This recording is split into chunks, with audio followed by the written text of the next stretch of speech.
So Bruce, thank you very much for being with me today and allowing me on your incredible place here.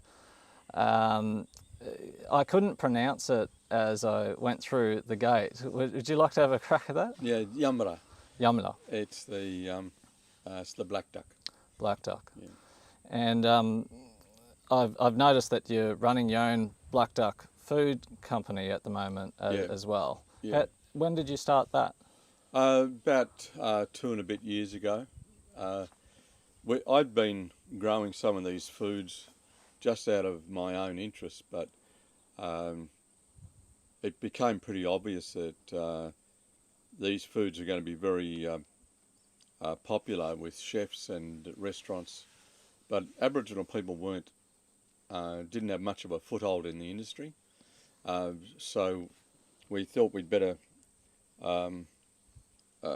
buy the farm and start, growing the grains and the tubers, because there are a lot of people doing bush tomato and lemon myrtle and things like that, but no one was doing the grains and the tubers at that stage. So we reckon that Aboriginal people, in order to protect the intellectual property of these things, which are domesticated plants, that we needed to be growing them ourselves, so that we never got ourselves in the situation that the Yorta Yorta did when, during their native title claim, the judge said that their culture had been washed away by the tide of history.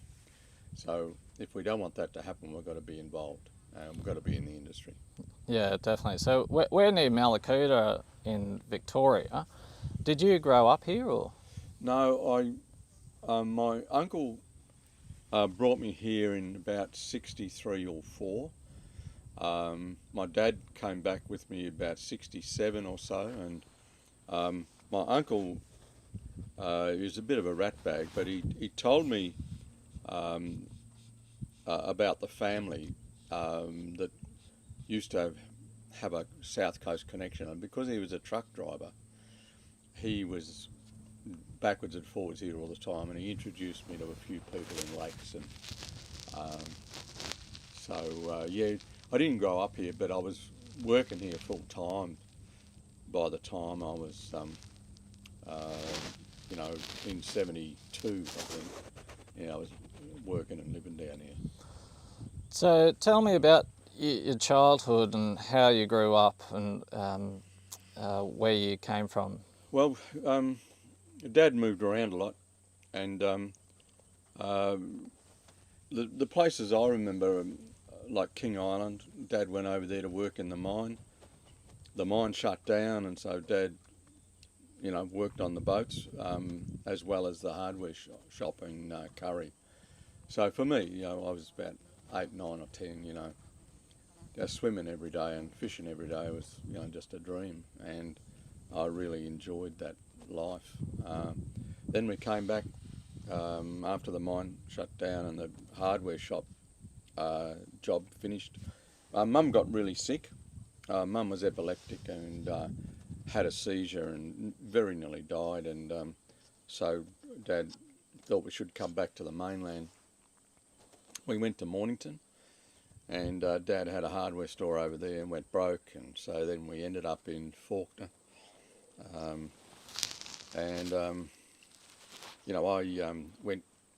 went to university. I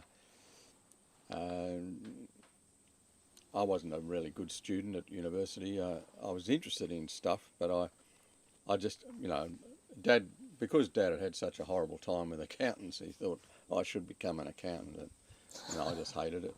And so I swapped over to arts and education, and I was able to, my education could be paid for by education departments. But around about that time, around Mornington time, when I was about 9 or 10,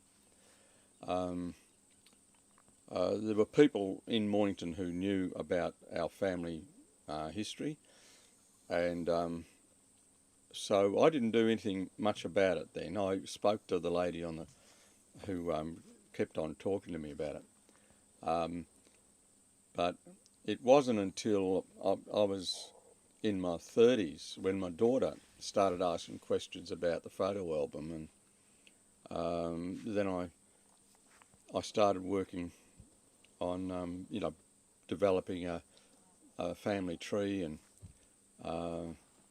that was an important time for me, but also a bit of a shock because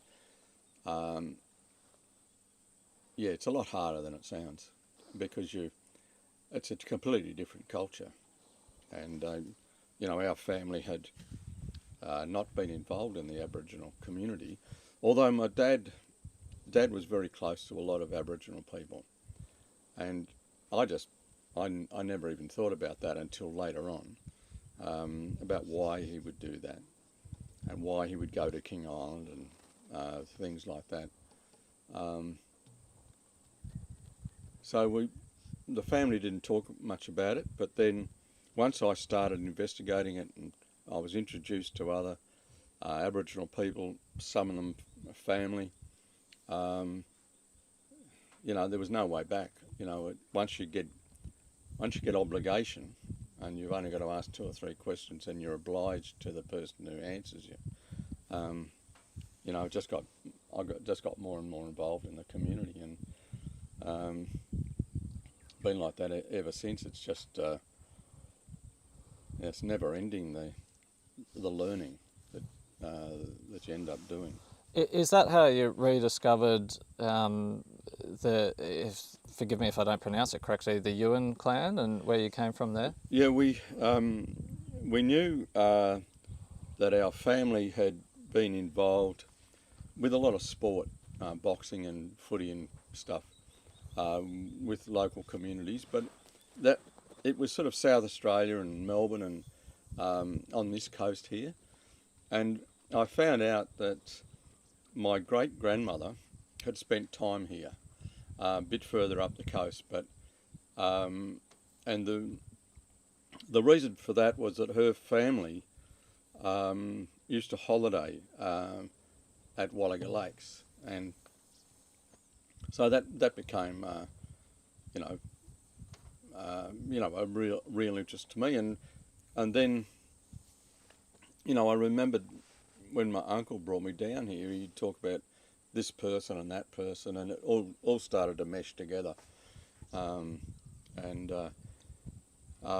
was pretty close to my uncle and auntie, and they were really good and not afraid to call a spade a shovel. Yeah, yeah. So I guess that sort of led to you writing the book Dark Emu that was published in 2014. Is that correct? Yeah. Well, it led to me writing a book called Cape Otway, Coast of Secrets, because I was working at the lighthouse at that time, just south of Apollo Bay, and doing the research for that, I came across a lot of information about massacres, and there were some local people there who were enthusiastic about helping me do that research, but sometimes their dads and their mums weren't as enthusiastic, and I found I was coming up against a brick wall when I wanted to investigate those massacres and find out where the graves were and all that sort of thing. Why do you think that is? Oh, it's Australian history. It's colonial rules. It's what happens. When the colony is trying to legitimise itself, you don't want to be talking about massacres, especially if you're Christian. Yeah. It's that old chestnut that Australia's got to overcome. We've got to come clean and admit what happened and get over it. Just say, look, this is what happened. There's no reversing it, but it's the future that counts now. And it sounds easy, but it's not going to be that easy. But we've got to do it, and we know we've got to do it. Yeah. There's not too many people who say, are in absolute denial about it, but they tend to be vocal, and some of them are nasty. But we can learn a lot from each other, and we can protect our country better. We can look after our environment by understanding Aboriginal principles. But in understanding the Aboriginal principles of land care and cool burning and things like that, you can't just receive that as a gift. You know, there's got to be some commitment to share. And at the moment, Australia's not sharing with Aboriginal people. In 1788, Aboriginal people were thinking that they were going to share the country with these strangers from overseas. It's the natural impulse. But when there was no indication of European sharing, Aboriginal people then started fighting for their land. But the ethos, the Aboriginal ethos, is that you will always seek to share. That's the underlying principle of the culture. And that sort of, from my understanding, that comes back to what's referred to as Aboriginal law. And the Aboriginal law principles are associated with the economy, the social principles as well as environmental, that all integrated together. And I would like to personally know a little bit more about Aboriginal law and those exact principles through your journey. In your own words, can you describe what that actually means? Well, even though I'd been very close to the community, you know, since about 73, I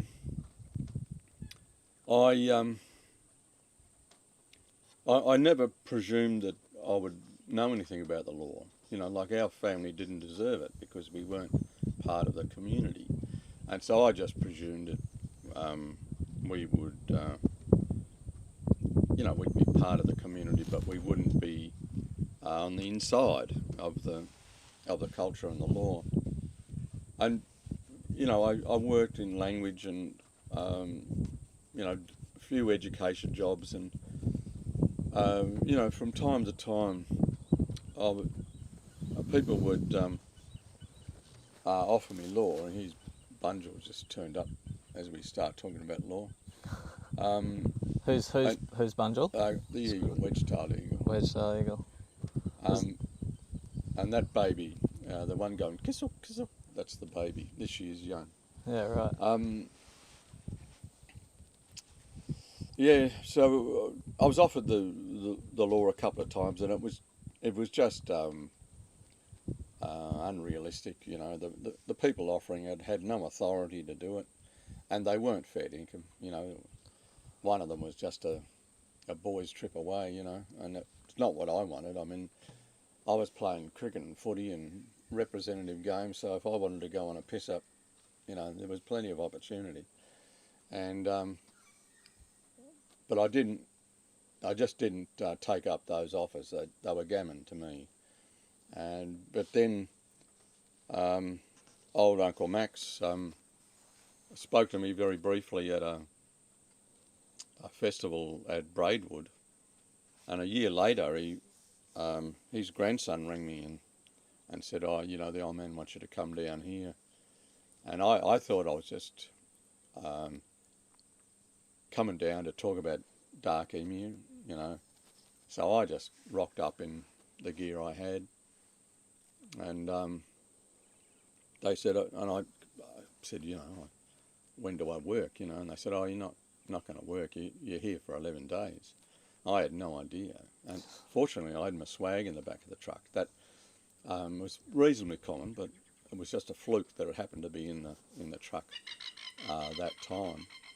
And I had the clothes I was standing up in. That was it, and yeah, that was the start, and I've been doing it now for a decade or more, and it's gets more and more complicated and harder.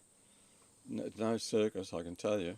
Is that so they were using you more as an advisor, were they, about principles, basic Indigenous principles? No?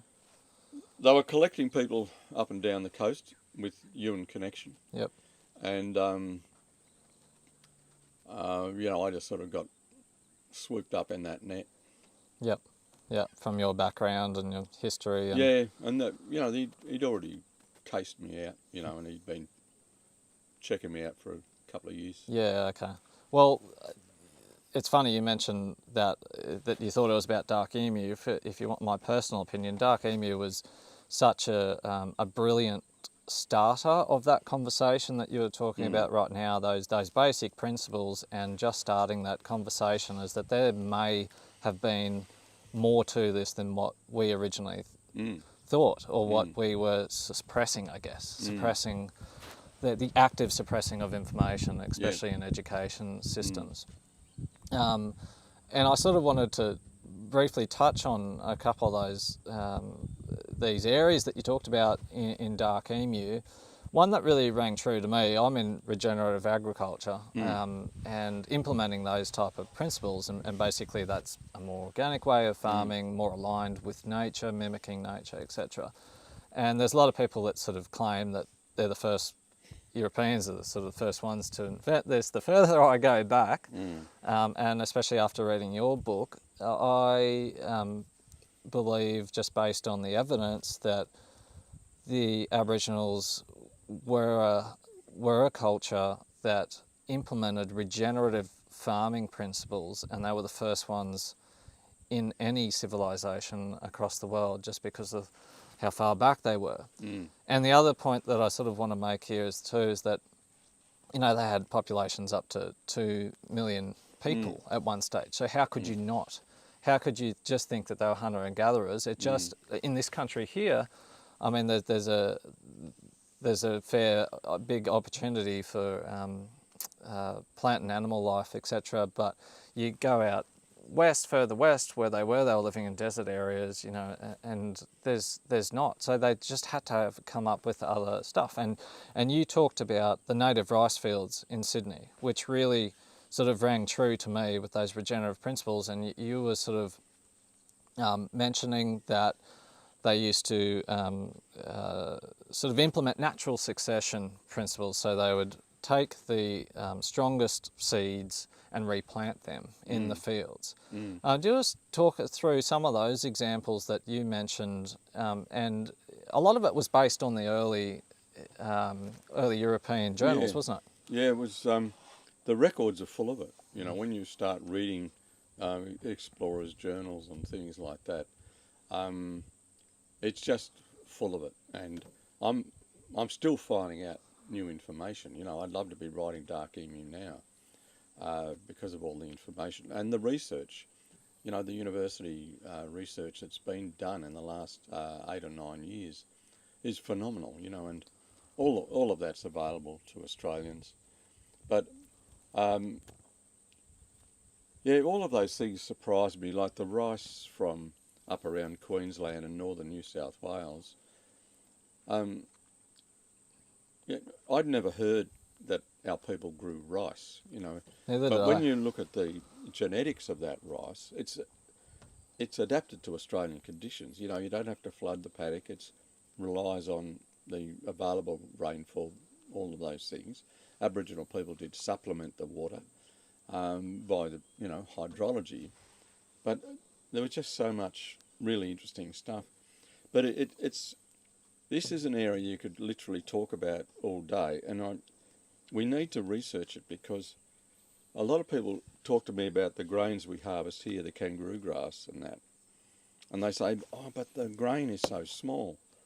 What about if we hybridised it?" And we have to think really carefully about this, because Australian soils are incredibly low fertility compared to other places. The available water is incredibly low. You start beefing up these plants and they're going to need more water, more fertiliser and all those things. And can the country support it?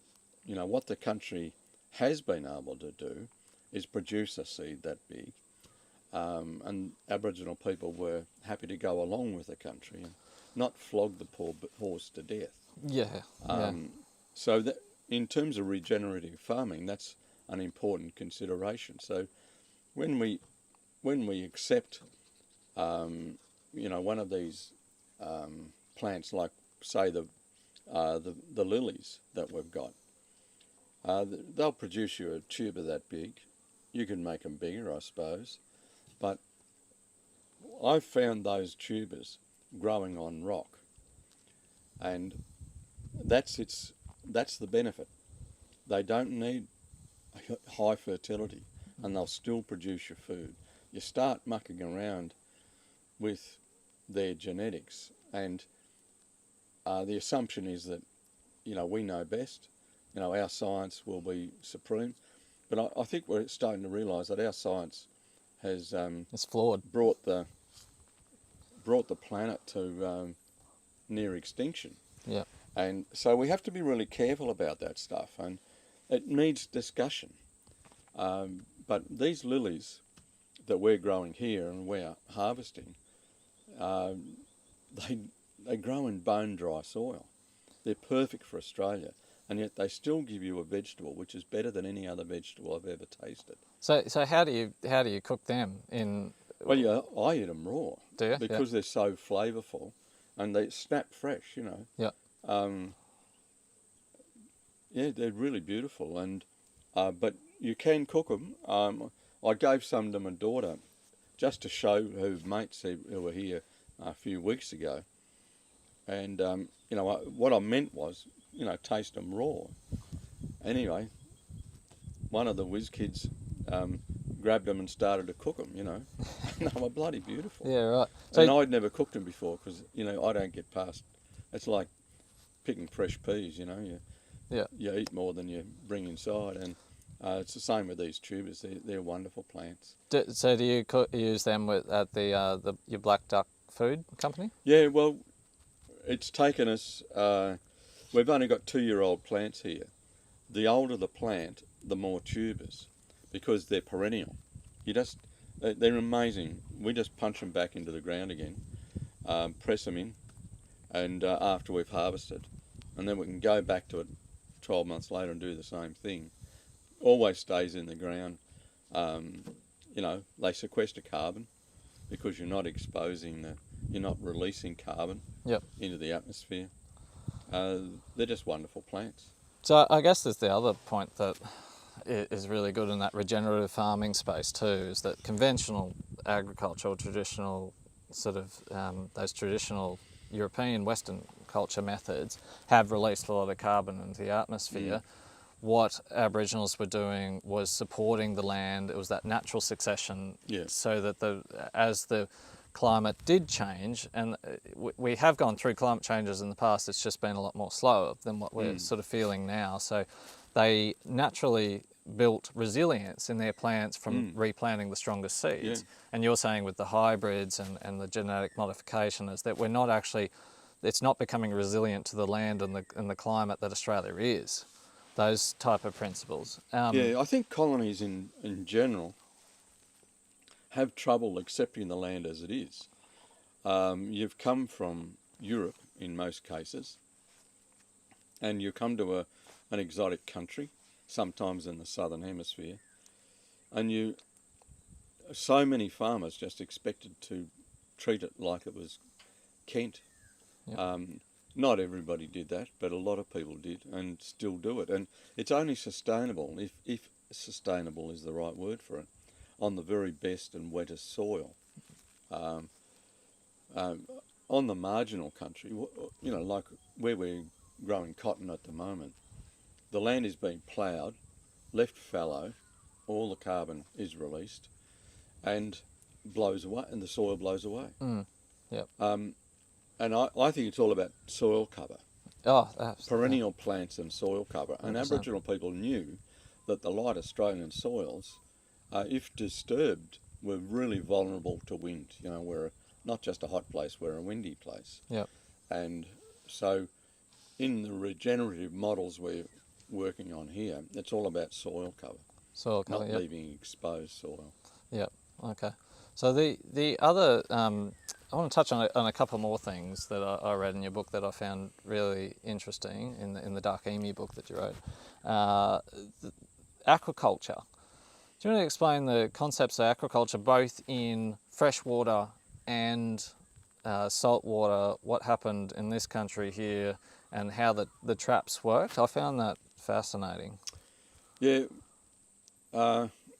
people who disagree with, the principles of Aboriginal agriculture and aquaculture sometimes argue that aquaculture is nothing. It's just using, just fishing in the water.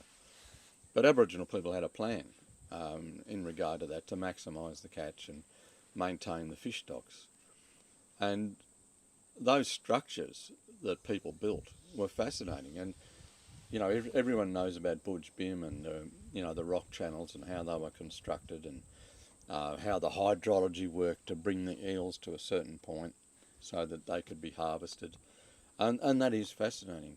But everywhere you go, just north of here, there's an incredible old fish trap. And that old man I keep on referring to, Uncle Max, he showed us how all the rocks were moved into place to make that trap. They're massive. One of them is as high as the house. Yeah, right. And they used hydrology to move it. They lashed big poles onto the rock, waited for the low tide, for the high tide, and they'd just lift and shift it a bit. And then they'd run out of tide, leave it, come back tomorrow, lift it and shift it. So these big rocks were shifted into place, and there's stories about that time, and they talk about the ancestors, the magical ancestors doing it, but basically it was just people. Yeah, and talk about hydrology. I think I read it in your book. Correct me if it wasn't in your book. They used to manage water really effectively around the landscape using natural gravity, really. So if you explained it if that was in your book. Well, that fascinated me because I've had an Australian education, so I was told that Aboriginal people did nothing but hunt kangaroos, and it's all disorganised and come by chance sort of stuff.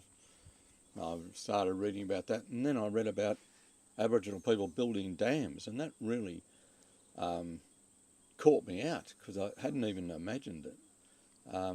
So I made a study of every reference I could find where it talked about Aboriginal water catchments and flooding crops and things like that, and it just got more and more interesting, and we've only touched the surface of it. I'm working at Melbourne University now with some staff members and students, and we're trying to build up a body of knowledge about Aboriginal people in relation to food, but also water, and how it was used. And it's just intriguing. But some of the descriptions that people like Sturt and those the explorers referred to, it's just extraordinary how people would use the landscape and then build a water catchment at the end of the water flow on a granite slab, so impervious, and then build a clay and granite wall to hold the water in. And there's one description of a European asking Aboriginal people, how did you do this? How did you go about this? And they demonstrated it for him using coolamons. And the whole mob, maybe 30 or 40 people, just went head down, bum up, and digging a reservoir where they wanted a reservoir, but to demonstrate the method. And they shifted tons of soil in half a day, and packed it down in perfectly workable dam. But there's a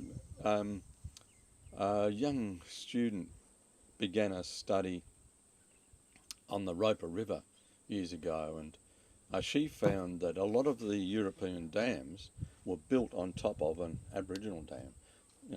She did core samples and things like that, and found that the method of the foundation of the dam was completely different to the European method.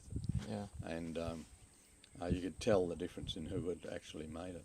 Yeah. So the with the water catchments and the way that I sort of read in your book, they were talking about it was used for, they'd create these channels from one place to another because of use of their knowledge, knowing that in the winter it'd get dry in a particular area. So they created a channel where it was heaps of water in one area and lead it to this other area so that it could be plentiful all years around. So it was a really effective water management system. Now I'm going to ask something controversial. It's been controversial for about since 1950, I think, since the scheme came out. But I don't know if you're familiar with the Bradfield scheme. No. The Bradfield scheme is basically an engineer that came up with this idea that we could transport water using natural elevation from North Queensland, catch in a big catchment, big dam, the dams that already exist there, and just build the walls higher, and then naturally transport it down into the Murray-Darling and through South Australia into that Lake Eyre kind of area to sort of water the dry areas, basically. I guess that's sort of, it's a very large scale sort of example of implementing those type of principles, but from your point of view, do you think something like that could work at such large scale? Well, it'll probably end up with the same problems of any irrigation project in Australia, salination. Yeah. And, engineers love these things, because they're mega millions of dollars. And, we've done similar things with channels in dairy country in Victoria. Many of those channels are abandoned now because it didn't work. Yeah. It might have worked for 10 years. Why didn't it work? Was it salination that didn't work? Salination is the most common problem. The orchard country in the Riverina, they were irrigating that for cherries and apricots and peaches and things, and it worked brilliantly. You add a bit of water to any soil, you'll get a result. But what it ended up doing is raising the water table, and it brought the salt with it. And that's my understanding of what happened there. That a lot of those farms are abandoned now, and so I look at a scheme like that. I haven't heard of that one, but geez, I've heard of plenty of others. And it's about, what it says is, you haven't acclimatised as an Australian. You're still a feral animal. You haven't understood that it's a dry continent, but people still ate well here, still had large populations that ate well. What were they eating? So people aren't asking themselves that question. They think, you can't live on finger limes and you can't live on bush tomatoes. No, you can't, because they're the Aboriginal condiments. What we ate was the fish and the grains and the tubers and the fruits, and they're the staples in the diet. I'm not interested in all the condiments. Everyone else is doing them. What I'm interested in is the staple foods, because in a way those staple foods supported the populations and the societies, and they were really important in the whole survival of Aboriginal people. But today they represent sovereignty, because I think it's not going to be too hard for Aboriginal people to argue in court that domestication of those plants represents sovereignty. And there's nothing wrong with being hunter and gatherer, because Aboriginal people had a component of that in their lifestyle. Yep. But to say someone's a hunter and gatherer but they can't be a horticulturalist is wrong, because there was plenty of horticulture going on, plenty of aquaculture, and we go hunting and gathering here. We bowl a kangaroo every now and then. Yeah. And I love kangaroo meat. Yeah. And we knock over a young male every now and then. We use the skin, we use the sinews, we use the claws, we use the teeth, we use the whole animal, and then I'll go fishing. Yeah. And that's not farming. No. In a way. Yeah. You could argue that these kangaroos, There's none here at the moment, but there are probably about 30 out here this morning. You could say that I've provided an environment for the kangaroos. So my shooting one every now and then is a farming practice. Equilibrium. But people seem to want to have really sharp black lines defining what's a hunter and gatherer and what's a farmer. I don't think those lines exist. No, I think that's one of the issues with the human mind, and it's the strongest force really, is that we want to identify with something. We want things to be black and white because we can't see it as a more holistic kind of picture. So where do you think that the sort of rebuttal, especially the academic rebuttal, where they're sort of arguing these points and saying that some of these things, like in dark emu, are not correct or not true, but I haven't seen any evidence against it, and all the studies that I've done, not that I'm an expert in any way in Aboriginal culture, but I've done a bit of reading now, and I'm sort of, everything sort of aligns with what we're saying, is that they were holistic managers of the land. They had a set of principles, they understood the land very, very well, and they managed systems effectively that was completely 100% in tune with nature itself. So where does this academic sort of rebuttal come from that doesn't seem to have much evidence? Well, look, I don't think it's there very much. There are some, and I don't know why people can't accept what is bloody obvious in the public record. Some people have said there's a bit of they've got their noses out of joint because I'm not a real academic, I'm working at Melbourne University, but they don't think I'm a real academic, and that's all right. I never had an ambition to be an academic. I just wanted to write good history. But I think for other people it's political, that they can see that acknowledgement of Aboriginal land use is really challenging Australia's legitimacy, and that means that Aboriginal sovereignty becomes a legal force in the courts, and I think some people are afraid of that. But look, they're in the minority. They might have a bigger voice than everyone else. I mean, one of their websites says the quiet Australians. Well, geez, for quiet Australians, they make a lot of bloody noise. And it's like a rearguard action, trying to hold back the tide. It's not going to happen. A lot of Australians, I mean, I get a lot of people coming to the farm, like you, to talk about these things, and they're all young, and this is a tide that can't be stopped, because Australians want to be Australians. They don't want to be half-baked poms, No. Australians want to be Australians.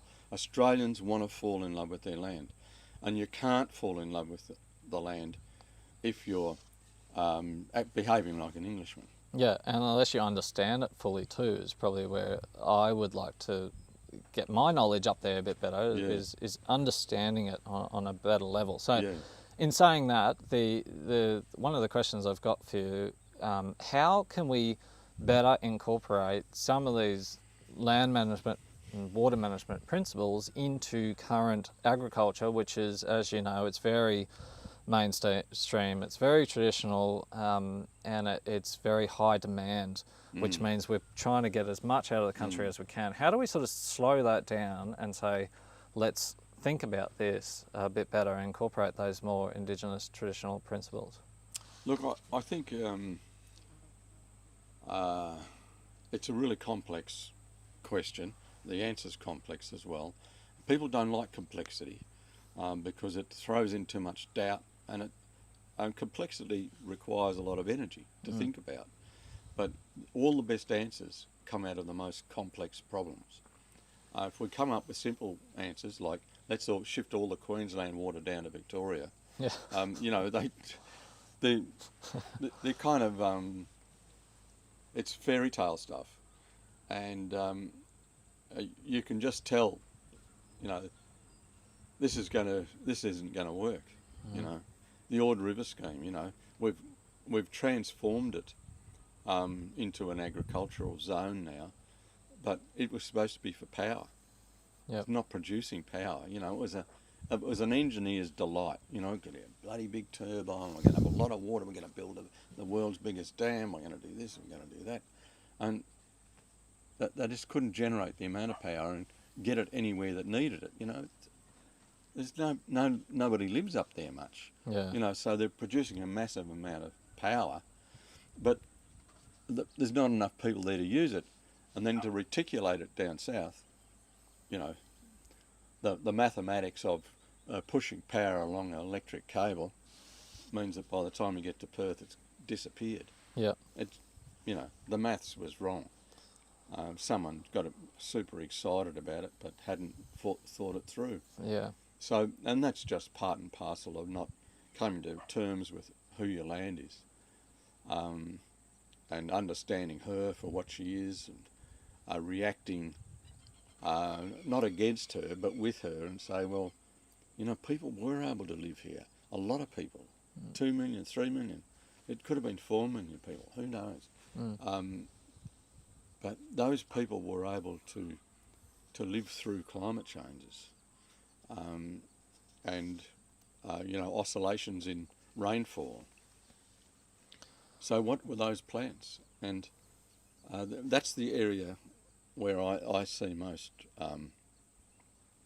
viability, is in looking at the plants that Aboriginal people domesticated and ate, and then asking ourselves, how can we incorporate that into our farming? And a lot of it is to do with choosing plants that don't need a lot of water or fertility, and then you sort of just come full circle round to Australian plants. Yep. Who would have thought we would ever grow Australian plants? Yeah, but like native Australian rice, I didn't even know that existed. So. Well, there's a sorghum too. Yeah.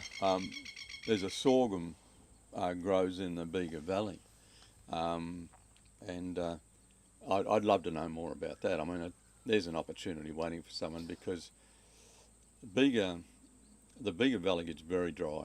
You know, has terrible droughts, even though it's a lush zone. Periodically, it's very dry and people go broken. But here's this sorghum that grew there in the old days. Doesn't need a lot of water, doesn't need a lot of fertility. The opportunity to grow it is great. Look, people say about the kangaroo grass and the spear grass and the microlina and all the other grasses are here, wallaby grass. They're saying, but the seed's really small. And I say, yeah, but you don't spend anything on water or its reticulation. You don't spend anything on chemicals to poison other plants. You don't spend anything on fertiliser to make it grow. It just bloody wants to grow. You know, this is its country. So you can put up with small seed size if the inputs are more or less nil. You know, it's farming maths. Yep. And you know, there are a lot of people who are doing very, very well out of growing native grasses. Yep. And I'm hoping that in the future there'll be a lot of people do very well out of Australian tubers. But I hope that those people and the government admit to themselves that these are Aboriginal domesticates and that there's intellectual property in them. So yeah, so I think the first step for me was awareness raising, and I think your books plural, did that really well, especially Dark Emu. And the second step is what I'm hearing from you, is that we actually talk about the type of Australian foods that were grown. We get that knowledge from Indigenous people like yourself, and we bring that into our farming practices. From what I'm gathering, so yeah, and it's unfortunately it's happening a little bit too slowly for my liking, because obviously we're going through pretty fast climate changes now, and not fast in terms of the human eye, that some of the changes we can't see, but in terms of the actual geological and the history of the Earth, how long it's been, it's in the blink of an eye what's happening right now. Yeah. So we actually have to speed up a lot of these things, and culture takes a long time to change, as you know, and probably this conversation is happening a little bit too slowly for my liking, and probably yours too. I'd like to actually get these principles on the ground, but that's part of my impatience. The other thing I really want to talk about is the bushfire, and it just makes me, and I'm sure with you as well, is that I've been living on the Gold Coast, so I did the big drive. I went to Wagga Wagga, then I came to get to here. I came through Kosciuszko National Park, Blue Mountains. So I've seen mountains upon mountains of completely dead country. It's just, I mean, I know the trees are trying to regrow with the leaves up the trunk or whatever, but it's just destroyed everything. And for me, that's personally hits me home pretty hard. And especially as an environmental scientist, I just don't want to see that happen ever again. No, So how do we... It's about fire, use of fire, and weeding. The old people, and this is in the public record, you don't have to believe Aboriginal people. Aboriginal people were seen to be burning all the time in a mosaic, really cool burns. We do it here, and we say if we can't walk through that fire, it's too hot. So we've got a cool burn that's just progressing with the wind and the material moisture levels. You know, we try and judge that as well as we can, and it should just creep along. Yeah. And then you light that around 2 o'clock at the start of autumn, and by 4 o'clock it's out, because then the dew comes in and suppresses the fire. Yeah. So the next day you might do another acre or two, you know, a kilometre away. Yeah. But you're doing this mosaic all the time, and it required a lot of labour. You know, Aboriginal people lived that life, you know, burning the country slowly, pulling out the sapling wattles. Have a look at this country here after the fire. Yeah. Look at all the tobacco bush and the wattles. It's a time bomb. This country will burn again. People said, oh, it'll never burn here for 10 years. Yeah, well, it'll burn next year. Yeah. This has been a very wet year, but look at all the material on the ground. It'll burn again, all right? Yeah. But what we should have been doing, as soon as the fires were over and that regrowth started, we should have been burning that. Yeah. A patch here and a patch there. And you know what the European answer to that is? Bloody incendiaries. Yeah. So they say, oh yeah, we've got to burn. Yeah. And, you know, but we can't afford to have 30 people on the ground. Yeah. We only want 2. We want a pilot. We'll drop incendiaries, create a bloody firestorm, and then we'll try and put it out.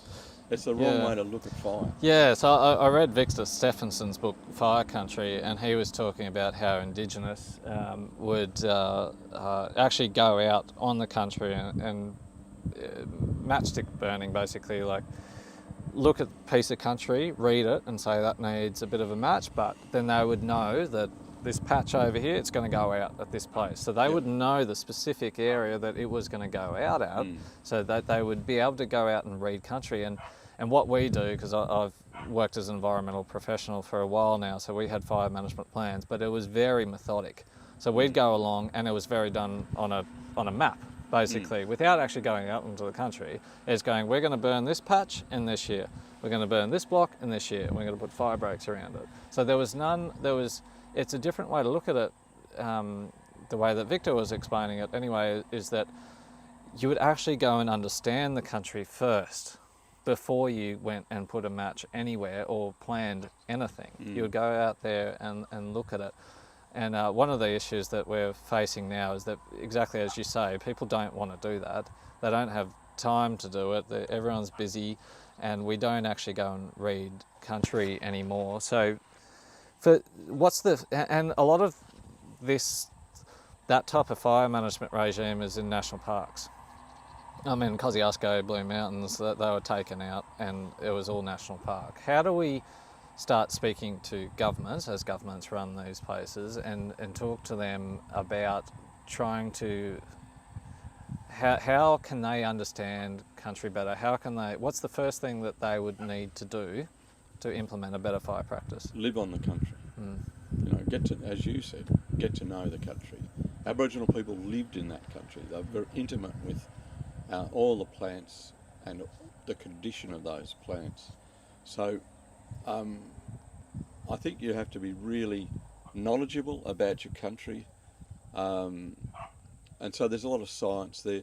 But what economies these days don't want to do is they don't want to pay people.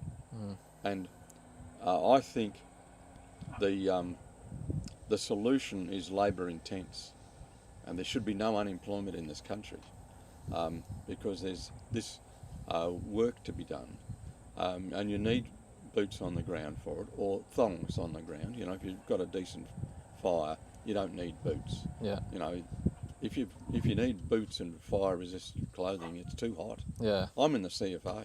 Yeah. You know, when I put my clobber on to fight a fire, Yeah. it's like you feel like a pack horse. You know, during the fires here, because of the remoteness of this country and the fact that all the roads were closed, I was more or less working independently of the CFA, but I still had my gear on. Yeah. Because it was hot, far too hot. But with a few neighbours, we started doing really little burns. When the weather conditions improved, we were able to do little burns. And over here at Gypsy Point, we were able to do a lot of back burning. Yeah. And we did lose 2 houses at Gypsy Point because in the first day and a half it was horrendous. Yeah. But I think, you know, 4 or 5 of us probably saved the town. Yeah. By using rake hose and cool burns. Yeah. And everyone's water. You know, we plugged in every hose we could find and you know, fought the fire that way because the fire was too hot for us. But if we put a lot of people in the ground and just work at it so that there are people who become career fire lighters, not fighters. Yeah. You know, career fire lighters. Yeah. And do it really gently. We won't have that loss of life, all the animals, Yeah. all the buildings. 140 houses lost in Malakuta, and that has not been fixed. 140 houses. So what's been And done? they were all lost in one day. Yeah. So the fires came right up to this place here, didn't it? Like, what was that experience like to go through, I guess?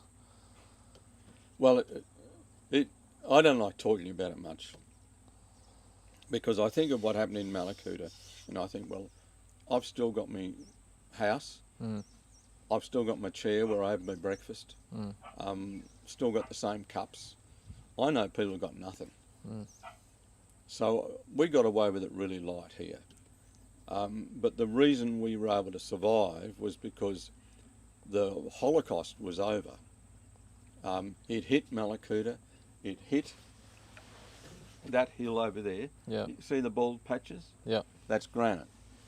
And we couldn't see that granite before. Now we can because it was a bomb hit that. And my mate at Genoa saw it go overhead. That fireball travelled about 4 kilometres and hit that hill over there. But after that, the conditions changed. It became a little bit cooler, and the wind wasn't as ferocious, and it just trickled. But it trickled for 5 weeks. So, I could see fire every night. I'd fight it all day, and you'd go to bed at night, and you'd look up. Oh Jesus! It's coming down this hill again. I come from over there, and you're thinking to yourself, it's already been burnt. But it was burning different material, and when the big fire hit, every tree lost their leaves, but a lot of those leaves ended up on the ground. So then the fire came through those leaves, and it had come from there, then it had come from there, and the night it came from over there, we were very lucky then. And it wasn't pleasant at all. you know, people in Mallacoota are deeply traumatised, but it wasn't really comfortable here either. Yeah. You know, I remember sitting here and thinking, well, I don't think I'll even wash the cup. You know, I'm having a cup of tea. I don't think I'll even bother washing the cup because I really can't see that I'm going to have a house left. Yeah. And they did the same over at Lynn's place, over at Gypsy Point. I'm sitting there, you know, I was bloody exhausted. I had a cup of tea and I looked at the cup and I thought, what's the point? You know, because I thought I really couldn't see Gypsy surviving. And after we'd been working at it for a couple of days, you know, you could see the progress and you could see that we were able to approach the fire with, you know, we had a slip-on, that's all we had really, but we had half a dozen rakos and we had shovels and we were able to do the earthworks. But that first afternoon I thought, this is hopeless. You know, we're just working for nothing. And we had a couple of young fellas there, Dave and Carl, and without them we wouldn't have got very far because of their strength and energy. We depended on that enormously. You know, we had a bit of knowledge, the rest of us, but basically my age, we had a bit of knowledge and we had a little bit of stamina, but we, you know, some of the things we did, we just depended so much on the physical strength of those two lads. I'll never forget it. And one of them had already lost his house. Yeah. So, you know, that's been a couple of years, 2019, 2020, with those bushfires. What have you seen any progress? Like, what's the conversation happening in these communities down here right now? Yeah, look, there is progress, but once again there are naysayers and, you know, the government departments are so clumsy. Lynn worked really hard on the recovery in Mallacoota and actually led it. And has gone through all that bureaucracy. She's bloody exhausted now because there's so much paperwork, so much bump to put up with. But Lynn was in the Mallacoota fire shed on that night when Mallacoota was lost. Lynn was doing the comms, you know, and listening to all the fire trucks saying, we need help, we need help. People ringing in and saying, my house is burning, what, you know, send a truck, send a truck. Yeah. We didn't have many trucks and you couldn't send one because the road was closed by that stage. And, you know, CFA rules are, you know, you maintain your own personnel, you know, a firefighter's worth more than a house, that sort of thing. But what we did here, where that truck has been driving up and down, we've started on that forest up there. You might have seen it on your way in. We've been cutting every third tree down. Yeah. Because they're all that size, and that's the size that causes bushfires because they grow close to each other, their crowns touch, and they gas incredibly. When they get hot, they gas incredibly, and boom, then they explode. And so I was able to work around here. We had a bulldozer going. You know, I was able to charge around with my ute. Sometimes I was in the boat. I was able to go and fight fires from the riverbank. All of those sort of things. So I had a lot of time over that 5 weeks to observe it. So after the fire, I had the local Yuin people working on the farm, on the crops. But I said, why don't we do a section of forest? We'll get rid of 2/3 of the trees, and we'll allow the ones that remain to get full size, because one of the places I fought over there, you can actually see those 2-3 big trees on the horizon. Yep. The fire came through there. It was horrible. I took off because I wasn't going to be able to fight that fire. I came back and I was able to later, but when it was at its hottest, I couldn't. But I looked at those big trees and I thought to myself, I bet you these trees are here tomorrow. And I drove back up there. Most of the rest of the bush was gone. Yeah. But those big trees were there. So The ones that you sort of thinned out a bit? Or? no, I did this after the fires. Yeah, yeah. But where there was a natural group of really big trees, Okay, and yep. I don't know, Yep. I think they were a bit twisty, and so they'd never been milled, but Yep. they were very old trees. And the fire had scorched their trunks but never got into their crowns. The crowns in the rest of the forest had gone. And they were on the high point of a north-facing hill. Right, okay. So they should have burnt. Yeah. You know, if the theory, the firefighting theory is it goes fast up the hills on Yeah. the north face. You know, they had every excuse to be burnt, but they didn't burn. And it's big trees, widely spaced. And that's the old Aboriginal forest. Because you read Bill Gamage's book, Yeah.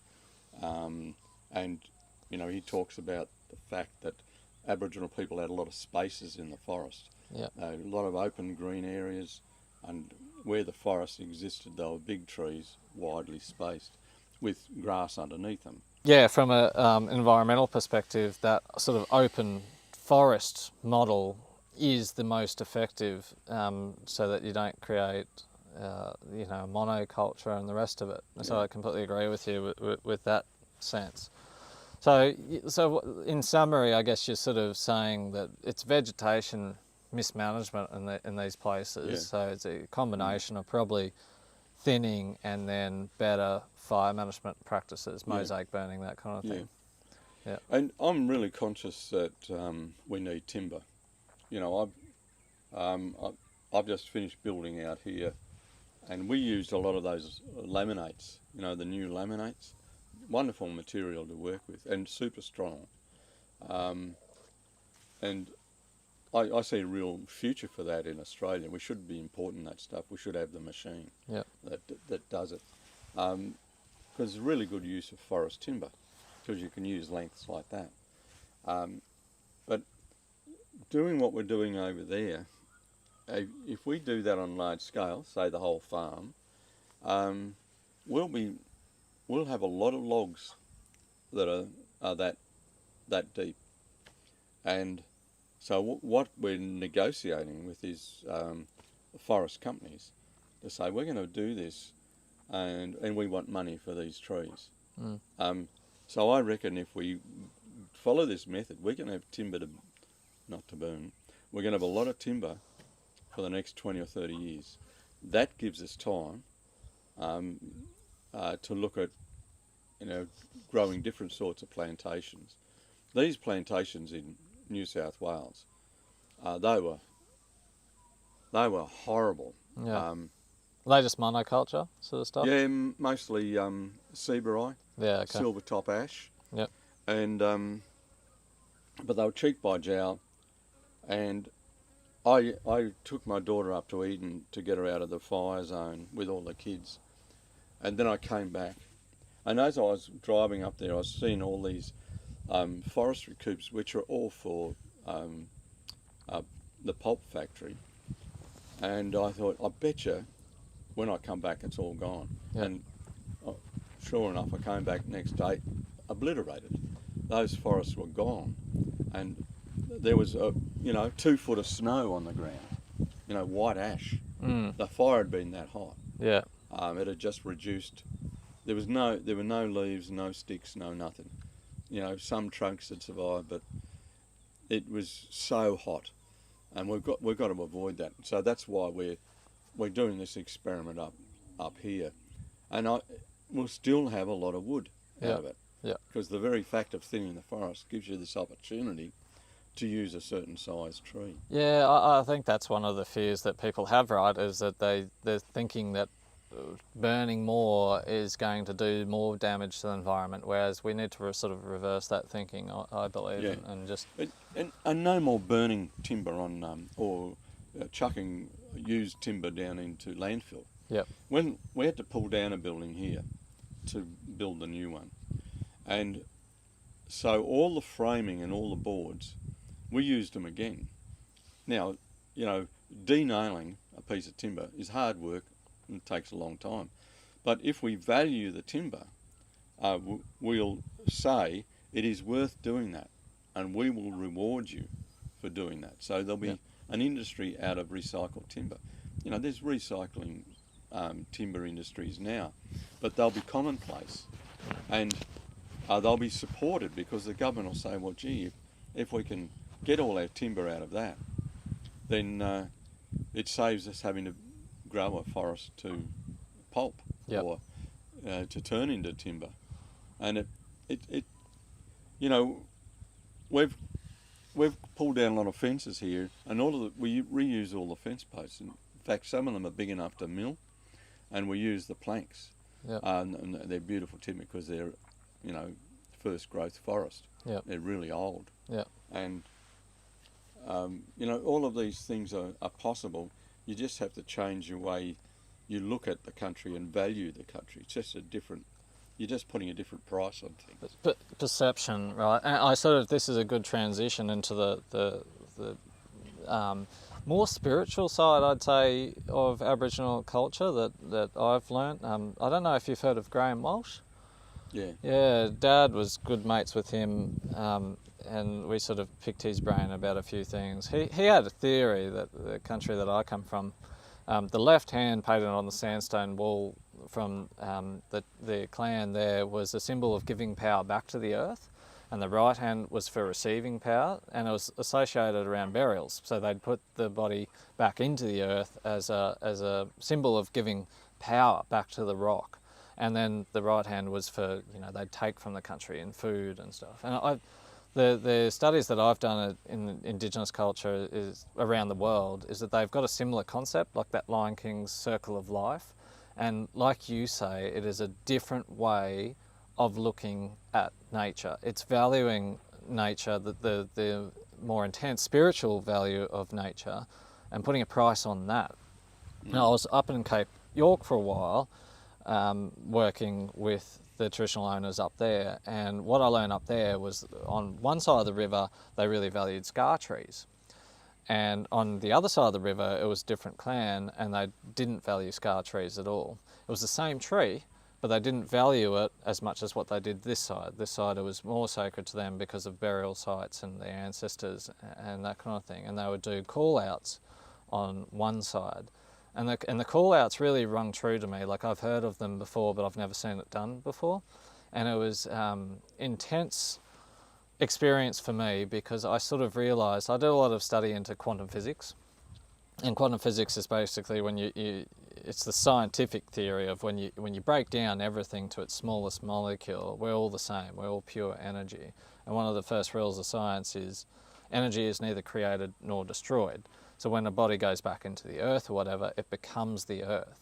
And so what I learnt up in Cape York is that the Aboriginal people were actually understanding that principle at a very fundamental spiritual level, and they were accessing, uploading and downloading data through their ancestors, speaking to the forest, you know, speaking to the trees, speaking to their ancestors. They could upload knowledge through that. And I just found that extremely powerful because it's a different mindset. And I sort of wanted to touch on this because it goes back to your sort of saying of the massacres back. And I'm speaking with Charles Massey tomorrow. And he, in his book, he talks about the mindset shift, the paradigm shift that we need to go through. And the mindset shift that we came in with as a European culture was the massacres. We completely dominated Aboriginal people, and we applied that same mindset to nature. And that's part of the transition, is that we need to view it as the Aboriginal people once did. We need to see nature differently, and to do that we need to become more connected to it. One of the stories that I read in your book of the Yuin clan, which I found really interesting, I'd love you to explain in more detail, is the stones, the past, the present, and the future stone. I found that concept incredible. If you wanted to touch on that. Well, I think I say in that book that Gulliga Mountain is open to everybody, but if you can go with an Aboriginal guide, it'll mean so much more to you. And Uncle Max died about a month ago, 6 weeks ago, and it was he who took me through all those stones, the learning stones up on Gulliga Mountain, and it's pretty incredible It's a total philosophy. These are not gimmicks, you know, it's a total philosophy, you know. This stone represents this and that stone represents that. And this is the first woman and this is the first man, you know. The first woman is a giant, the first man is just a little fella, you know, because it's talking about importance. And a lot of fellas don't want to hear that, but that's the law. That was the teaching. But those three rocks, you know, it's a giant tor with a bit of a peak on it, and there's been fractures through it. And so the bottom one is the past, and the middle one's the present, and the top one is the future. And Uncle Max's message was always live in that middle rock, you know, always live in the moment. You know, be aware of the future and aware of the past. But if you're not looking after the present, you're destroying stuff. You know, you have to live in the present. You've got to be super conscious of what you're doing now to country, and the past and the present will look after themselves. But if you're not concentrating in the present, then you're a dangerous animal. So that is it's a really important philosophy, and he explained it so well. He was a philosopher, and So what's his name again? Max Harrison. Max Harrison, yep. And he's gone now, but he's not, because a lot of people were able to walk with Uncle Max on that mountain and other mountains and out on the island, and learn that kind of philosophy. And he kept on giving us jobs down here, you know, because we're down south on the Yuin country. He'd say, I want you to go and climb that mountain. I want you to go and climb that mountain. I want you to go and follow that song line, you know. And, you know, they weren't questions, they were commands, you know, like, you are going to go and climb that mountain, because I need that information, you know. When I was a boy, I saw this there. I want to know if it's still there. And he didn't want to know if it was still there. He knew it was still there. He wanted us to know that it was still there. And so those journeys I've done with people who work on the farm, and they're really precious to us because of what it tells us about country. And we always learn something, and you know, they're really high points in my life. And I realised after climbing Imlay and coming back down, because we had to camp up there overnight because of something that the old man wanted to see, I realised I don't know that I'll get up Imlay again, because coming back down was painful. But I'm glad I went, and I went before he died. Yeah. So I was really grateful to be able to talk to him about what we saw and how we saw it. And it meant a lot to him. And I wish we had more jobs to do, you know. But we have got more jobs to do, because because we've done those things for him. We keep on talking about other jobs that we can do. You know, like we're now thinking, oh, well, if that mountain is there and that ring tree is there, then this country over here is connected to it. So what's that connection? The only way you find that connection is to walk it. And you know, I'm really fortunate to have these young fellas here to be with me when I do that, because I find that walking now harder than I've walked all my life, but it's now not as easy as it was. So these young fellas keep me going. Yeah, good. Well, it sounds like you've got a good community around you. That's one of the issues that I find in the city, though, is that we're extremely disconnected to nature because we're actually not in it. I say one of the biggest solutions to environmental change or climate change or whatever we're talking about is to actually get back on land and do it. Do you see change happening I know in these smaller communities, I think definitely, but overall, like how should it start from ground up, or what would you like to see at a government level as well as these ground up sort of programs that you're involved in to get people back on country, to get them more involved? Yeah, I think we should grow more of our own food. You know, the idea of flying in cut flowers from Asia, flying in strawberries from California, it's unsustainable, you know. Yeah. I mean, a mathematician or an economist or an engineer might look at it and think it's reasonable, but it's not. And it's because we're not putting the right price on it. If it's cheaper to buy an Asian flower than an Australian flower, there's something wrong with the world. Yeah. The flowers are the same. Yeah. They're both gladiolis. But the only difference is the labour. Yeah. The labour charge, one against the other. And you might import them for 10 years, but then if that labour force becomes active and brings their price up, then it's then cheaper to buy in Australia. You know, protectionism is seen as a really crude economic tool these days, you know, because it's not globalism and all that sort of stuff. But, you know, if you look at it differently, it's a very, very sophisticated tool, you know, because this government seems to want to keep on fighting China. And as China produces everything we use, that doesn't seem so smart to me. If you're going to pick a fight with the person who makes all your shoes and underpants, you're in trouble. Yeah. And but what it might produce is that we start getting back our shoe machines and our skilled shoe makers, and you know, we start making our own clothes again because we put the right price on them. And all we imported are really I don't know what you'd really import, because we could make virtually everything in Australia. You might import really sophisticated machinery at this stage, but then again, you know, Australia was leader in solar energy at one stage, and we sold all our copyrights to other countries. Yeah. That, you know, governments worth their salt should have said, you cannot sell that technology to another country because we've got the sun.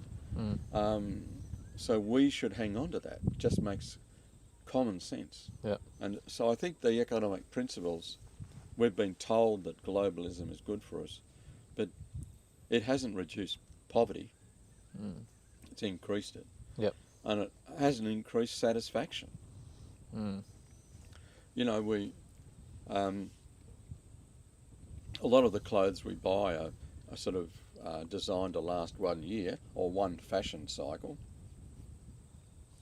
and then we export them to Uganda or something. Yeah, which is only encouraging that environmental cycle, isn't it, of degradation and we further import products. it from Asia and then recycle and send it to Uganda. Yeah.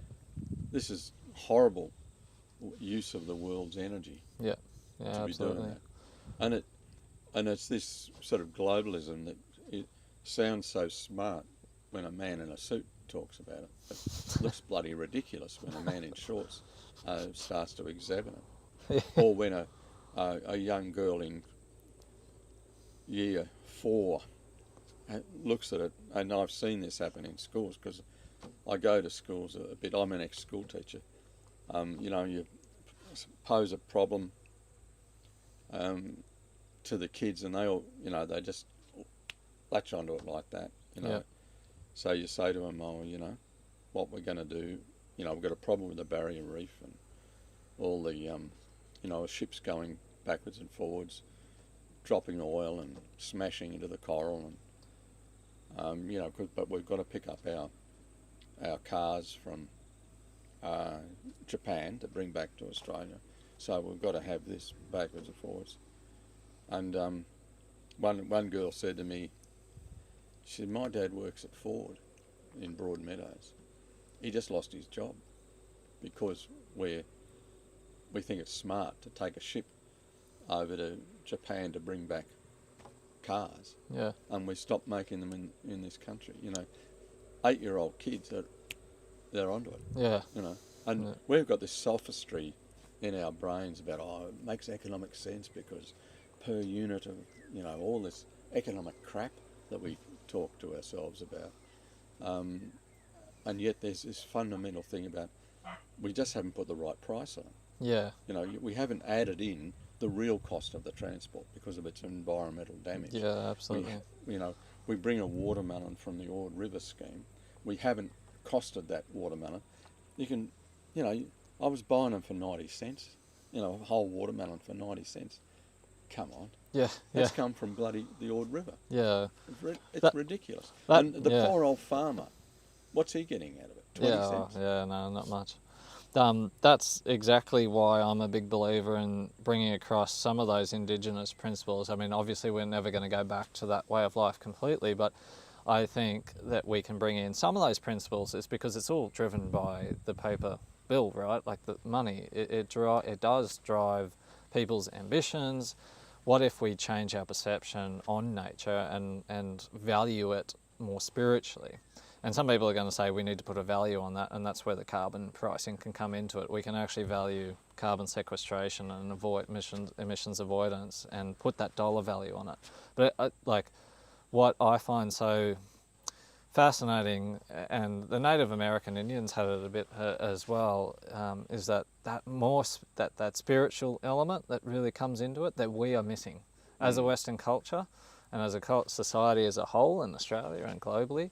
We've missed that completely, and that's why we're running into so many problems. Is because we've forgotten how beautiful this country is, and how nature can support us, and how if we align ourselves with it, not only our management methods but our hearts and minds, then we will become more healthy and aligned at the same time. And that's exactly what I see with you and the way that you write and everything that you're doing with Black Duck Foods, is that you're trying to align those principles. You're trying to bring back that natural sort of the mimicking of nature into our everyday lives. So, and I know this is a complex question, but I kind of want to create a vision for everyone here, and sort of understand where you, in a perfect world, and moving forwards now, progress, what would you like to see in education, land management, and overall society? How would you like to manage? How would you like to see Australia manage from this point forth? Well, I'd like Australian kids to be taught how to love the land, and I'd like Australian kids to be educated so that they could be active on the land, either as farmers or foresters or caretakers or whatever it is, simply because we need that care. And I'm concerned about the survival of the globe, and if we're not concerned about that, then it's completely selfish. I've spoken to some really smart and wealthy men, and they literally do not give a stuff about the next generation, their own kids. We can see the plummeting resources of the world. We can see the rising temperatures. We can see the sea level rise, and these highly intelligent men, I don't give a stuff about the Pacific Islands.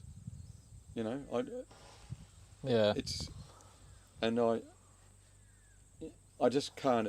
And modern religions, it seems to me, are very careless about humanity at large, very careful about the rich in Balmain, not so careful about the people in India and the Pacific Islands and Bangladesh, a whole country that could be wiped out by sea level rise. Yeah. How can't you be concerned about those people? But the really intriguing thing for me, and this is what I'd love Australians to learn about, when I was at school and university, I was taught continuously in the literature, in the philosophy, in the history, that war is a natural condition of man. And in this country, war was not the natural condition of man. Peace was. Mm. You know, not always. Aboriginal people are not angels. You know, I'm I'm very close to the community, and I can tell you, Aboriginal people are not angels. But if we're thinking about our ancestors and the law and the philosophy, we know that the holding principles of that old civilization were based around peace. You know, because we're humans, there was bad temper and bad behaviour and those things, but the philosophy that underpinned the whole of humanity in Australia was more likely to come up with a peaceful result. And, you know, I'd love kids to think about that. You know, I'd love kids to look at the wars in Syria and the wars in the Amazon forest and see the hardship of children and women in those places. And I want them to ask themselves, and if they don't ask themselves, I want the teacher to ask them, is that right? Is that inevitable? That young babies starve to death?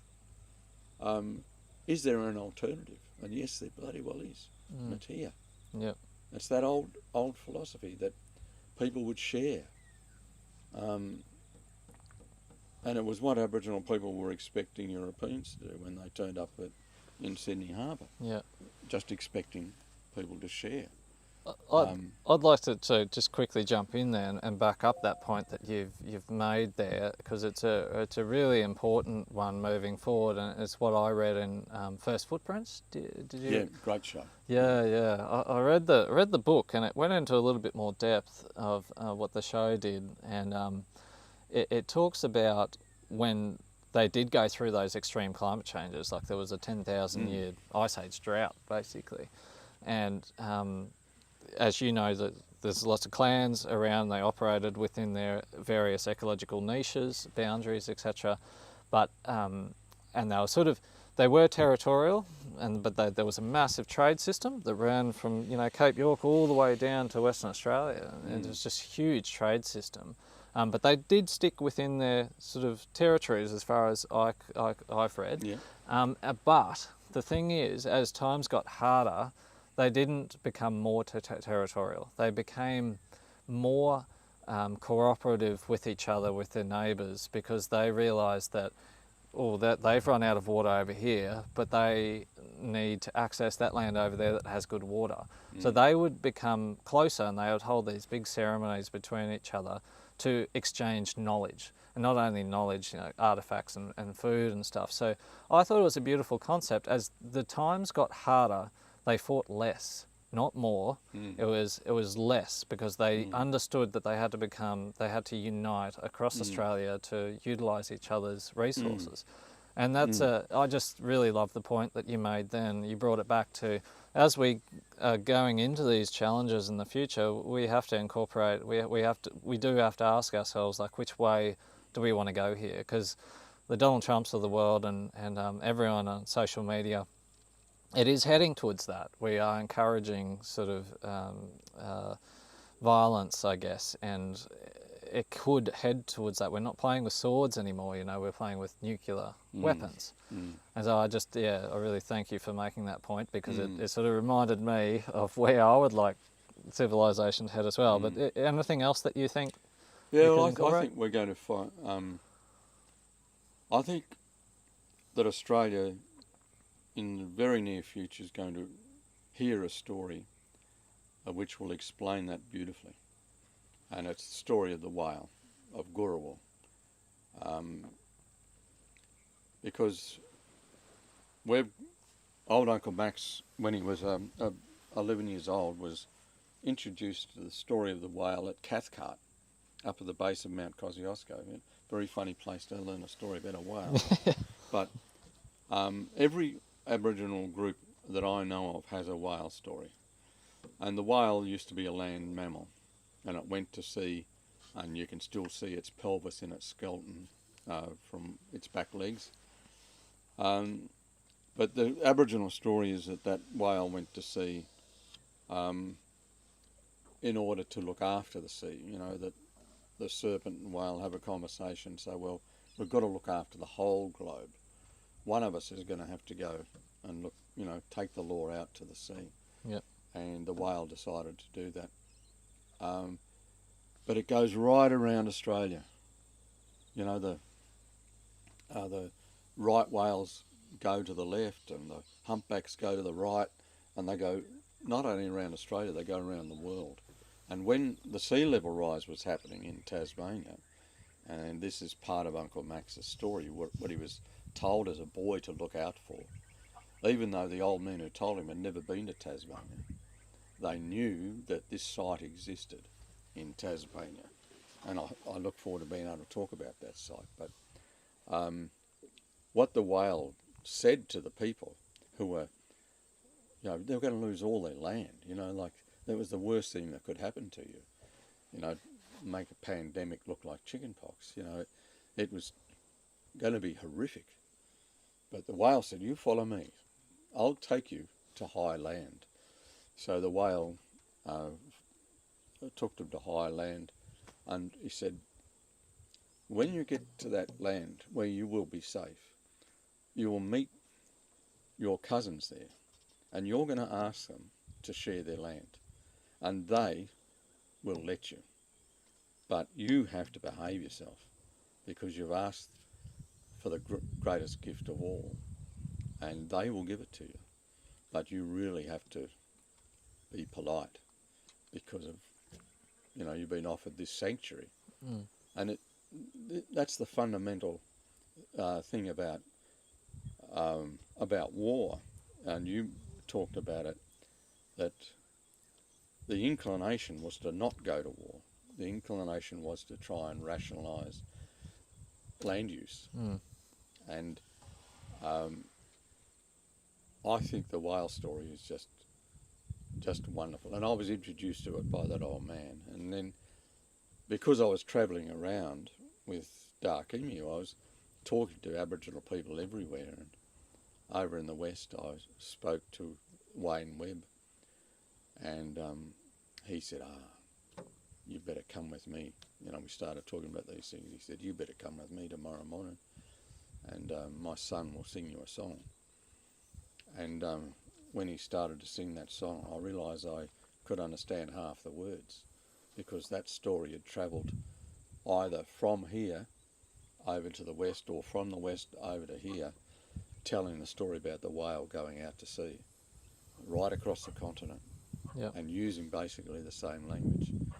And it just struck me what a unifying principle it was, just tell a story like that, because it was just saying to people, you can share, We weren't talking about Helen of Troy and weapons, and we weren't studying in school, these suits of armour and lances that, had jagged edges to, disembowel, there's no need to do that. And, for all of those professors who told me that war is the natural condition of man, the greatest revolutionary thought is to wonder, is it? Are we like that? Because it's so depressing to think about it. If that's all we can do, with all our brain power, if that's the best we can do, then it's so depressing. Mm. Is there another way? And yes, there's another way. And the old Aboriginal people had that other way. And it was hard wrought and hard fought, in a way, to contain a beast as violent as man. But the law did it. There's a lot of things I can't talk to you about the law, but its basic principles are just about peace. But what it's about is observation, looking and listening. When you look at some of those principles, it just melts down to looking and listening and caring. And like we had Birrendurrundurrun here, the plover, who's constant here on this land. And Birrendurrundurrun calls, and I go, what's going on? Because he's telling me something. He's not just That's just not random calling. Birrendurrendurren is saying is a fox, or a man stood up on a hill over there. You know, it's the conversation, and it's important. There they are over there. Yeah, I can see them. They're always here. What you're talking about there really is more communication with land, and nearly enlightenment of the more holistic way to look at the world. Is that sort of all encompassing of what Aboriginal law is? Yeah, I think it's just we don't see ourselves separate from land. This is the wonderful thing, and then being within the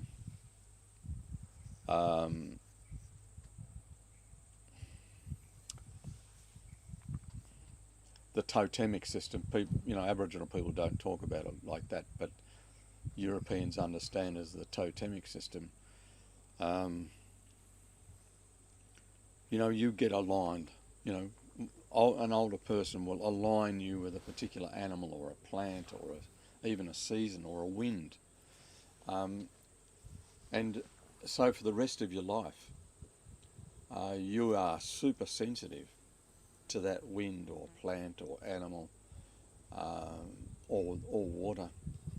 And it makes you conscious, it makes you responsible. And there are things that I'm responsible for, and they frighten me, because some of those things are under direct threat by modern life. And if something goes wrong, it's my fault. Yeah.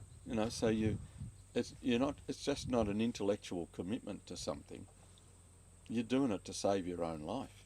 Because I just want to bring it back to that point that you made about view yourself as a part of nature, not above it. And I'm not bagging out on Western European culture either, because I think that we've brought some beautiful things into the world as well. So I need to be careful with what I say there. But I'm more. And I'm 80% European. Yeah. English and Cornish. So for me to deny that culture is to cut off myself from the neck down. So I'm super conscious of that. Yeah, I think it's a blend of the best of both worlds, and I feel like where European culture needs to get to, Western culture in general, is that we have to incorporate what you just said. We have to view ourselves as a part of nature. Whatever we do to nature, we are actually essentially hurting ourselves, and that's the fundamental thing that I believe we need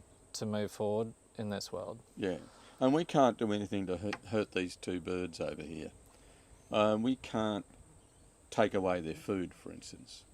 We can't make it too dangerous for them to breed, because they are us. They are directly related to us. So we can't ignore them. We can't treat them disdainfully, because it's like our uncle or auntie, or our child. They are us. So you don't look at it as a bird. You look at it as if you're looking at yourself. Yeah, exactly. And so the comfort of that bird, its life, is your life. And I'm very fortunate that with the farm and what we're growing here, we can actually improve their life. Like, we've got more water in our dams now than we had when I first came to the farm, because we got rid of the cattle. And I'm a carnivore. I love meat, but I can eat less of it too, and I have been. And if we all ate a little bit less meat, we'd put so much less demand on the ground. But simply by getting rid of the cattle and allowing the grass to grow, slowed all the water down. The water table here is much better now. The base moisture level in the soil's twice as good as it was before we allowed the grass to grow. Yeah. Because the water's not skimming across the surface and ending up down there as a flood. It's soaking into the ground. And so our dams are staying full throughout the warmest part of the year, which they never used to be. Used to be bone dry. Yeah. But because that water isn't getting away, it's just gently trickling in. We haven't had decent rain here for a fortnight or more. There's still water running into that dam down there. Yeah, and that never used to happen. Yeah. Oh, it looks incredible the way that you've done. It's nearly a leaky weir system all the way down. Yeah. It's great. Well, because we want to put we want to stop the water in that dam coming over the dam wall, so we're going to redirect it. Yep. And the fella working here said, that dam's leaking, He said, have a look at the tide mark on those paper barks. Yeah. I said, yeah, I know that. He said, well, we can stop that. Yeah. I said, no, Hey, let it go. there's no need, because, like you said, it's a leaky weir from one level to another level to another level, running down through here. It's holding water. All this is fresh water. Yeah. And then, down on the flat, it's salt. Yeah. So, this is an incredible variety of animal and plant life here as a result of that. You've created that gradual flow of the water in very slow speeds is a part of the strength of the country. And that hill over there, you could see the bones of its arse sticking out 3 years ago, and look at it now. Yeah, you've created your own sort of biodiversity sanctuary here, which is. And a little bit of it's selfish, Like I say to the lads, don't bring your dogs around, because I just love having those kangaroos lounging around in the front there. Yeah. It brings peace to my heart. Yeah, yeah. And I apologise, I've got my dog tied up there. It's been barking the whole time. Yeah. But it's sort of unnatural in a way, because, the old people here would have had their dogs, but only 2,000 years ago. Yeah. But also Aboriginal people had incredible control of dogs. Yeah, yeah. Like I've seen, the best dogs I've seen have been owned by old Aboriginal women. Yeah.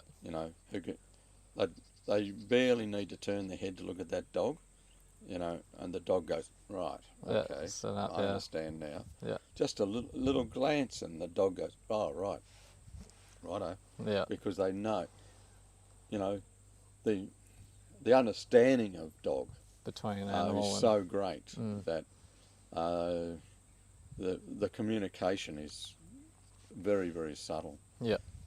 So where's next for you? Any more books on the horizon? Where are you going with plenty of books. Yep.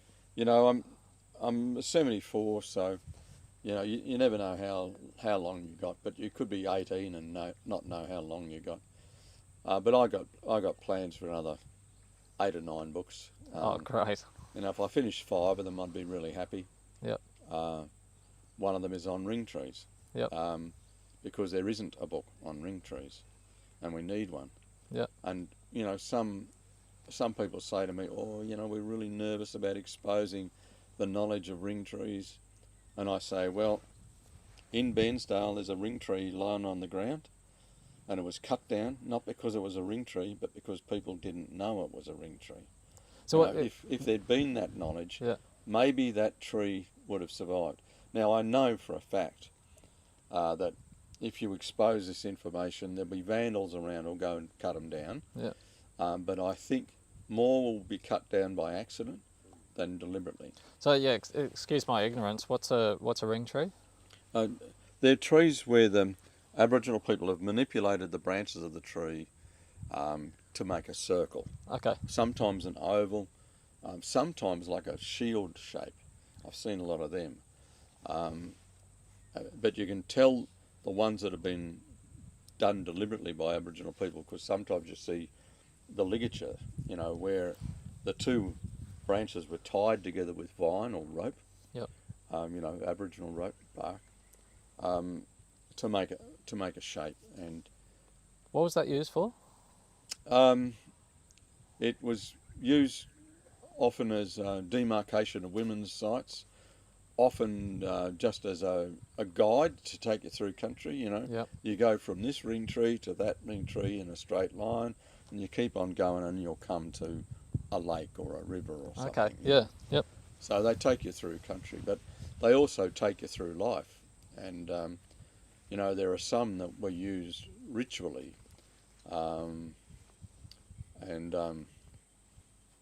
You know, as part of the law. And one that we know of that we use is massive and incredibly old. And Uncle Max, as a boy, was involved in the ritual associated with that tree. So little is known about these things that I think it's important for Australia to know it. I think it's important for Aboriginal people to know it. Yep. Because when the first thing that goes when people are oppressed and have their land taken away from them, the first thing that goes is culture. You know, you don't lose your eye unless someone shoots you. You don't lose your nose, you don't lose your teeth, you lose your culture. And so we need to retrieve that culture. We, the Aboriginal community, need to retrieve as much of that culture as we can, you know. And I think of people like Rachel Perkins and Jonathan Jones and Melissa Lukashenko and, you know, all the great writers and filmmakers. But I also think of Tom Karma, you know, great politician. You know,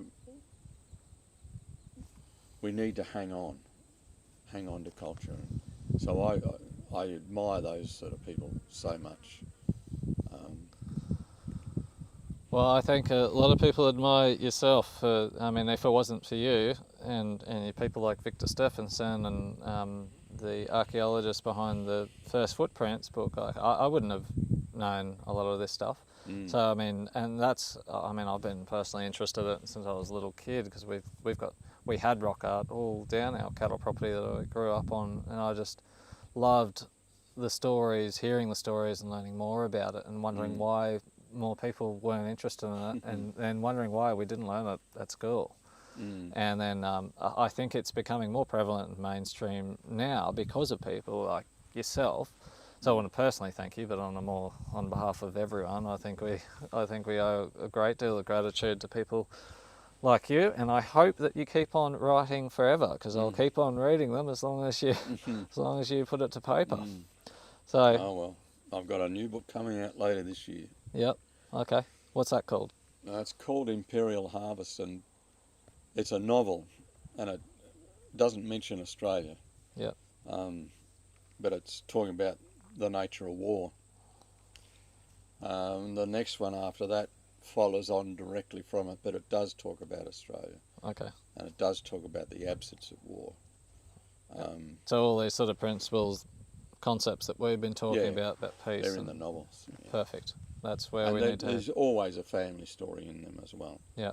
You know, I've written a number of novels, and they always have a family story in there.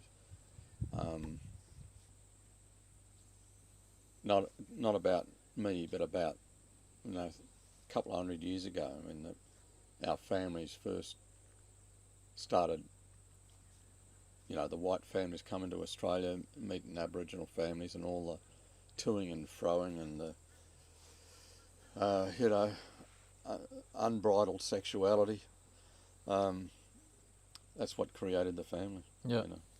Yeah. They were gold and tin miners, most of the family from Cornwall. Yeah. They were highly sexualised people. Yeah. Yeah. They got around.